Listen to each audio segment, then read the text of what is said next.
आईकडूनच मला कलेचे वरदान मिळाले असून लेखन ही तिचीच देणगी आहे, अशी भावना ज्येष्ठ दिग्दर्शिका सई परांजपे यांनी व्यक्त केली. राजा परांजपे प्रतिष्ठानच्या वतीने आयोजित करण्यात आलेल्या राजा परांजपे महोत्सवाचा समारोप सई परांजपे यांना जीवनगौरव पुरस्कार देऊन करण्यात आला. ज्येष्ठ अभिनेते डॉक्टर श्रीराम लागू यांच्या हस्ते पुरस्कार प्रदान करण्यात आला. यावेळी परांजपे यांची मुलाखत घेण्यात आली. मानपत्र, मानचिन्ह असे पुरस्काराचे स्वरूप होते. परांजपे यांच्याशी अजय गंपवार यांनी संवाद साधला. प्रतिष्ठानच्या अध्यक्षा अर्चना राणे यावेळी उपस्थित होत्या. परांजपे म्हणाल्या, पुरस्कार कोण देतं आणि त्या देणाऱ्या संस्थेची योग्यता या दोन गोष्टी पुरस्कार स्वीकारताना महत्वाच्या असतात. राजा भाऊ हे माझे दैवत आहे. त्यांचे काम मी खूप जवळून बघितले आहे. त्यांचा खूप प्रभाव आहे. तसेच माझी आई माझ्यासाठी खूप महत्वाची होती. आईकडूनच मला कलेचे वरदान मिळाले आहे. त्यामुळे लेखन तिचीच देणगी आहे असे मी मानते.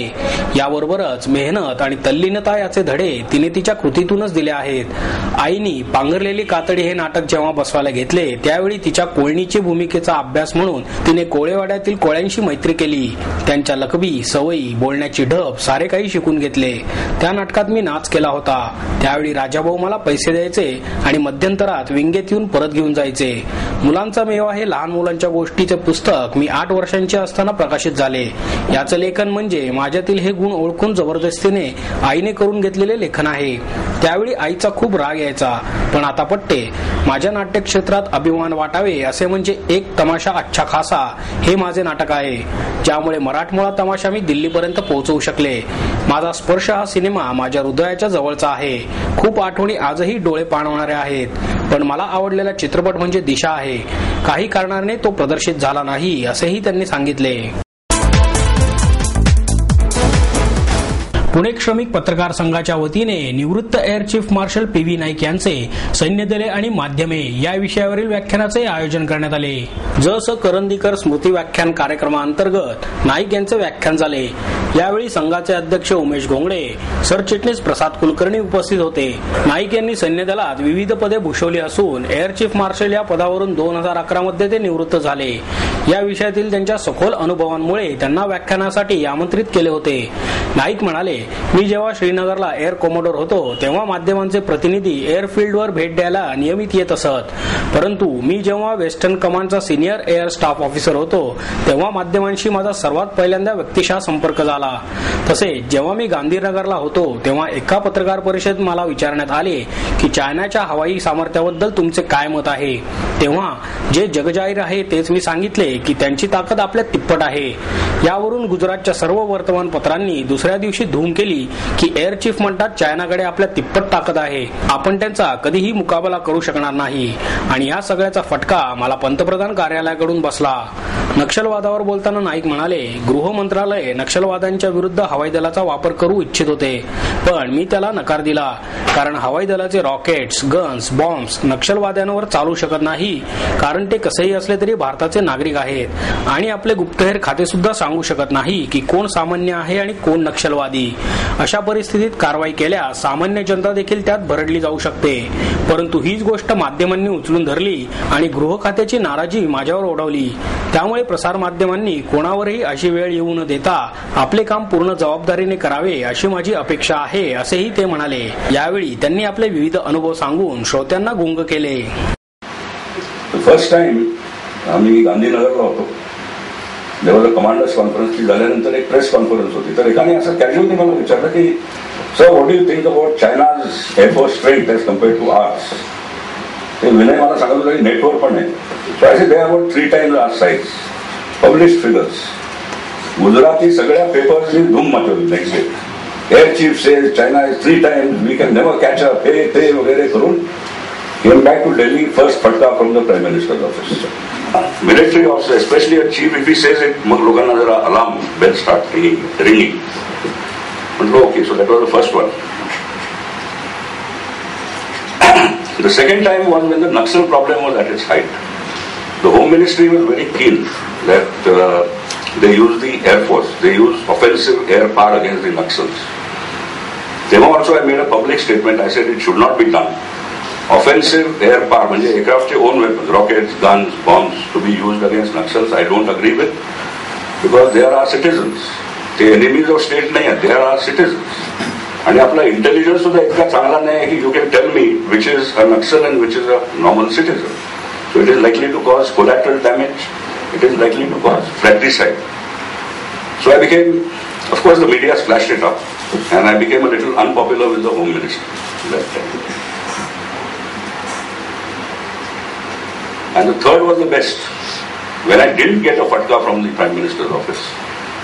Hey, I remember just prior to my retirement, I was holding a press conference, last July. मला आठवते next day that very pretty looking lady, Pakistanची foreign minister, Hina Khar or something, was supposed to visit India next day. The press conference चालली होती, तर हा आपला भरत Karnad. Just few days before that, Pakistan had just fired their short-range tactical nuclear missile called Haq-2 or Nasr, something like that.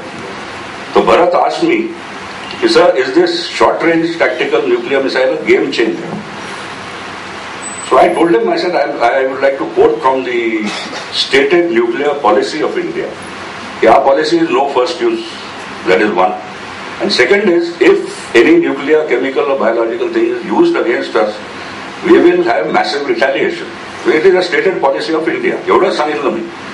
But the way the newspapers and the media played it up as if I was going to attack Pakistan the next day. That time, luckily, I didn't get a whimper from the Prime Minister's office. I think it probably suited their purpose also, at that time. खास सुट्टीनिमित्त Akshardhara book गॅलरीच्या वतीने वाचो आनंदे बालकुमार शब्दोत्सवाचे आयोजन करण्यात आले आहे. वाचन संस्कृती टिकून राहण्यासाठी बालकुमार मनावर वाचनाचे संस्कार होणे गरजेचे आहे. याच उद्देशाने अक्षरधारा आपल्या ग्रंथ प्रदर्शनाच्या माध्यमातून सातत्याने बालकुमारांसाठी अनेक योजना, उपक्रम यांचे आयोजन करून मुलांच्या मनावर वाचनाचे संस्कार व्हावेत असा प्रयत्न करत आहे. बाजीराव रस्ता आचार्य अत्रे सभागृहासमोर सणस प्लाझामध्ये कायमस्वरूपी सुरू असलेल्या अक्षरधारा बुक गॅलरीच्या वतीने खास सुट्टीसाठी बालकुमारांसाठी वाचू आनंदे बालकुमार शब्दोत्सव 22 एप्रिल ते 31 मे या कालावधीत आयोजित करण्यात आला आहे. या शब्दोत्सवानिमित्त बालकुमारांसाठी अनेक मजेदार कार्यक्रम, विविध विषय, आकार, प्रकारांतली पुस्तकांची स्वतंत्र आकर्षक दालनं, खुले व्यासपीठ, काही स्पर्धा असे आयोजन असणार आहे, अशी माहिती अक्षरधारा बुक गॅलरीच्या संचालिका रसिका साठेवडेकर यांनी दिली. या शब्दोत्सवाचा शुभारंभ रविवार दिनांक 22 एप्रिल रोजी सायंकाळी 6 वाजता महापौर वैशाली बनकर यांच्या हस्ते होणार असून यानिमित्त सुप्रसिद्ध मनसोपचार तज्ञ डॉक्टर राजेंद्र बर्वे हे कथा पालकांच्या व्यथा मुलांच्या या विषयावर मार्गदर्शन करणार आहेत. त्यांच्याशी पत्रकार लेखक मुकुंद कुळे हे संवादही साधणार आहेत. यावेळी डॉक्टर बर्वे हे उपस्थित श्रोत्यांच्या प्रश्नांना उत्तरे सुद्धा देतील. शब्दोत्सवानिमित्त आयोजित या दालनात मुलांसाठी गाणी, गोष्टी, शौर्यकथा, विनोद, संगीत, खेळ, चित्रकला, नाटक, ओरिगामी अशा विषयांची पुस्तके आकर्षक दालनात मांडण्यात येणार असून या पुस्तकांवर 10 ते 30% सवलत देण्यात येणार आहे. याचबरोबर बच्चे कंपनीसाठी अनेक मजेदार आणि दर्जेदार कार्यक्रमांचे आयोजनही करण्यात आले आहे.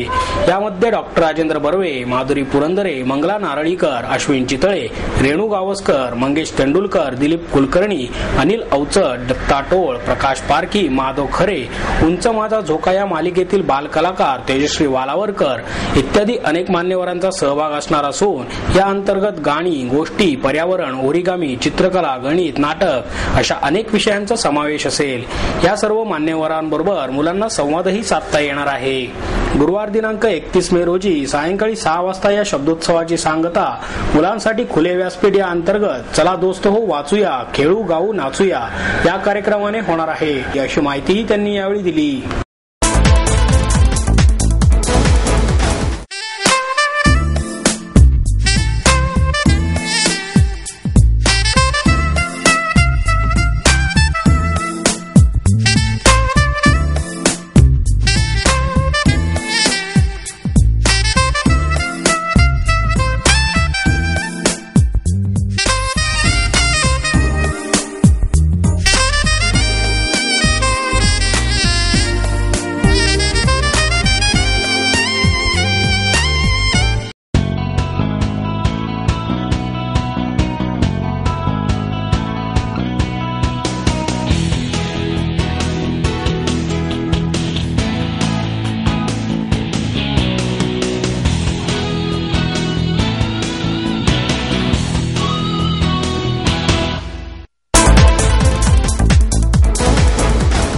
सर्व मंदिरांना कायमस्वरूपी सुरक्षा मिळावी या मागणीसाठी चित्पावन संघाच्या वतीने घंटानाद करण्यात आला.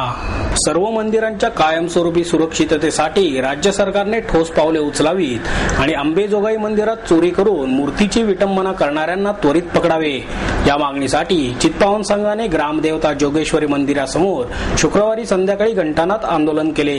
मागण्या पूर्ण न झाल्यास गृह मंत्रालयाच्या कार्यालयात घंटानाद करून धरणे आंदोलन करू असा इशाराही त्यांनी यावेळी दिला. विश्व हिंदू परिषदेनेही या आंदोलनाला पाठिंबा दर्शवला. यावेळी संघाचे अध्यक्ष मुकुंद अभ्यंकर, अशोक वजे, विश्व हिंदू परिषदेचे महानगर उपाध्यक्ष रणजित नातू, भाजपच्या नगरसेविका मुक्ता टिळक या उपस्थित होत्या. भ्रष्टाचार हा मानसिकतेतून नाही तर व्यवस्थेतून जन्माला आला आहे असे मत अर्थतज्ञ अनिल बोकील यांनी व्यक्त केले. कमांडर मधुकर लेले स्मृती दिनानिमित्त महाराष्ट्र साहित्य परिषदेच्या माधवराव पटवर्धन सभागृहात आयोजित केलेल्या भारताची आर्थिक गोंधळाची स्थिती आणि वर्तमान या विषयावर त्यांचे व्याख्यान झाले. यावेळी डॉक्टर व्ही गाणेकर, सुनील महाजन व्यासपीठावर उपस्थित होते.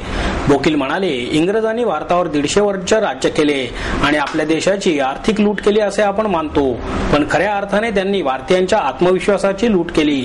आपले अर्थतज्ञ अमेरिका, युरोपात काय घडते याचा विचार करतात. आपण स्वतः काय करू शकतो का याचा विचार कधी देशासाठी करत नाहीत. पंतप्रधानांनी आज स्वतःच रूप बदलून घेतले आहे. आपल्या देशासाठी काय करता येईल यापेक्षा युरोपीय देश काय करतात याचाच ते अभ्यास करतात. यामुळे देशातील 121 कोटी जनता भिकारी बनली आहे. 40 लाख टन अन्न योग्य वाटपांचा अभाव असल्यामुळे सडत आहे. भ्रष्टाचार हा मानसिकतेतून नाही तर व्यवहारातून आला आहे. 80% आणि 20% यांच्यातील दरी दिवसेंदिवस वाढतच चालली आहे. पंचवार्षिक योजना या फक्त खर्चाच्या ठरत आहेत. खरे काय चालले आहे हे कळतच नाही.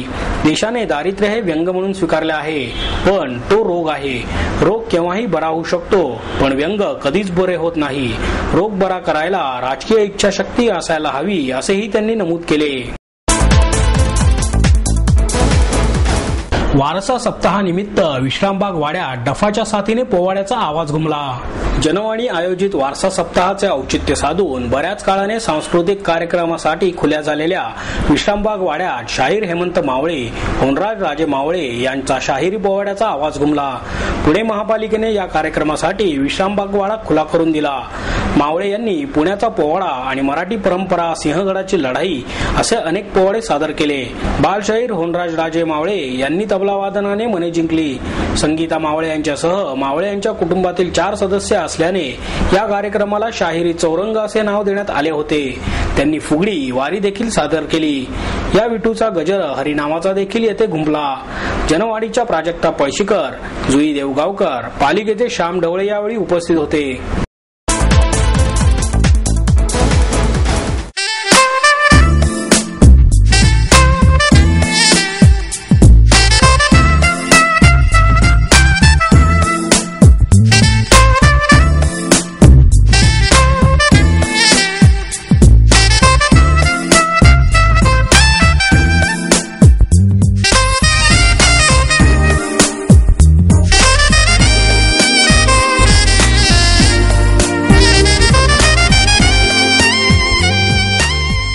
आणि याबरोबरच हे बातमीपत्र संपलं. पुन्हा भेटूया उद्या याच वेळी. नमस्कार.